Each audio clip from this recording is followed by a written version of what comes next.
Bonjour à tous et bienvenue dans votre journal des produits de bourse de l'Obstat du vendredi 18 mai. Le CAC préserve de justesse le seuil des 3000 points à la clôture. Il cède 1,20% à 3011 points dans un volume de transactions assez faible dû au jour férié de l'Ascension. Si l'indice parisien a débuté la séance en légère hausse grâce aux chiffres de la croissance japonaise, il a vite basculé dans le rouge à cause de mauvaises nouvelles en Europe et aux États-Unis. En Europe, ce sont l'Espagne et la Grèce qui font plonger le CAC. Madrid a annoncé sa rechute en récession avec un PIB en baisse de 0,3% par rapport au trimestre précédent. Les banques espagnoles sont à la peine. Le quatrième établissement espagnol, Bankia, a vu son titre chuter de 14%.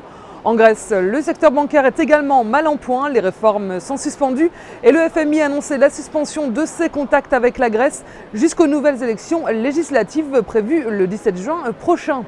Sur le front des valeurs, les valeurs bancaires en France, sans surprise, sont bousculées. On est à moins 3,96% pour BNP Paribas, moins 3,64% pour Société Générale et Crédit Agricole abandonne 3,51% à cause notamment de sa filiale Emporiki, fortement exposée à la Grèce.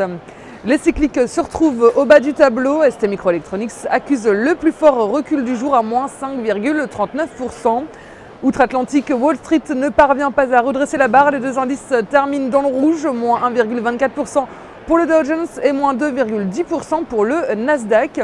La bourse de New York est toujours sur la défensive, préoccupée par la situation en Europe avec le regain d'inquiétude sur l'Espagne et par l'hypothèse évoquée mercredi par Mario Draghi d'une sortie de la Grèce de la zone euro.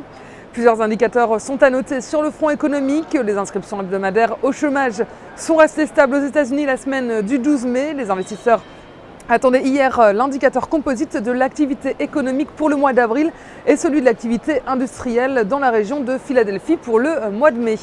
Enfin, Wall Street attend aujourd'hui avec impatience les premiers pas en bourse de Facebook au Nasdaq.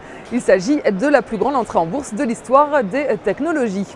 Côté change, l'euro est à 1,27 $. Sur le front des matières premières, le baril de brut lâche 94 cents à 109,32 $.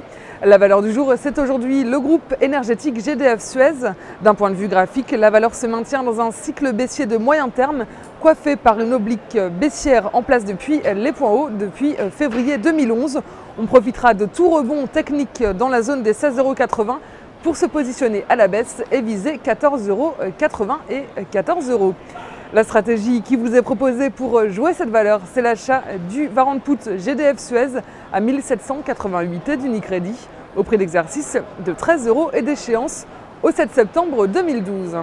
Voilà, c'est tout pour aujourd'hui. Bon week-end et à lundi.